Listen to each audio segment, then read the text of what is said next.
como orientar o seu cliente antes de uma audiência de mediação. Tudo bem? Eu sou o Matheus, criador do Advocacia Simples, e esse é o nosso tema de hoje. Olha, a audiência de mediação é um pouco diferente da audiência tradicional de conciliação. A gente está acostumado com aquela audiência de conciliação que não concilia absolutamente nada, né? Você chega, quase não senta na cadeira, pergunta se tem acordo, não tem acordo, todo mundo assina a ata e vai embora. A audiência de mediação, ela tem um trâmite um pouco diferente.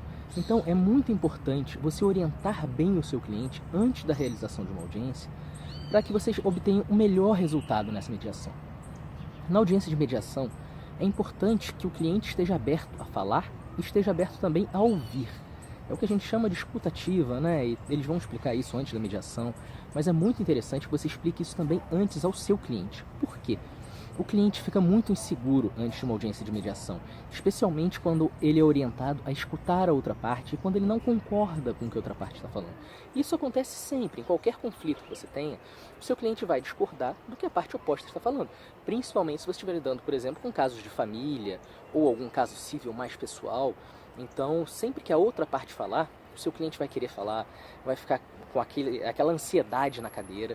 E é bom você orientar o seu cliente que isso pode atrapalhar o procedimento de mediação, que cada um vai falar no seu tempo, para aguardar a outra parte, expor todas as ideias, que isso não é de forma alguma prejudicial, que ele também não é de forma alguma obrigado a se submeter a esse processo, que é um processo opcional. Então, todas essas informações devem ser passadas para o seu cliente para ele ficar muito mais tranquilo, para ele poder fazer uma boa mediação.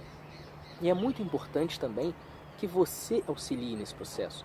Nós, como advogados, somos treinados ao conflito. Nós somos treinados a tentar resolver tudo na briga, a tentar resolver no processo, a ir com argumentos que sejam contrários ou da parte oposta. Mas na mediação, essa não é a melhor estrutura, esse não é o melhor caminho. Eu entendo que você tem sim que incentivar o seu cliente a pensar em alternativas, a pensar no que seria melhor, a expor o lado dele. Lógico que não em todos os casos.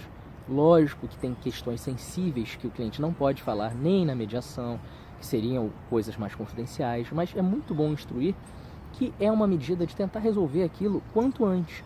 Enquanto uma audiência de mediação pode levar, 2, 3 meses para ser marcada, talvez 6, 7 meses, dependendo de onde você esteja, uma sentença de um procedimento comum leva quanto tempo? 5 anos? 6 anos? Pois é muito interessante expor isso ao cliente e realmente fazer a sua parte na mediação, na conciliação. Eu entendo que nós temos um papel muito importante nessa nova cara da justiça, nessa nova cara do judiciário, nessa nova ideia que se tenta implementar de uma conciliação, de uma conversa entre as partes. Então, faça a sua parte, instrua o seu cliente, não seja tão defensivo numa audiência de mediação, deixe o seu cliente falar o máximo possível, deixe a outra parte falar, deixe eles tentarem se entender por si só. Quanto menos intervenção de terceiros você tiver, ou pelo menos menos intervenção agressiva de terceiros você tiver, mais fácil vai ser uma conciliação. E essa foi a nossa dica de hoje. A gente se vê na próxima. Até lá!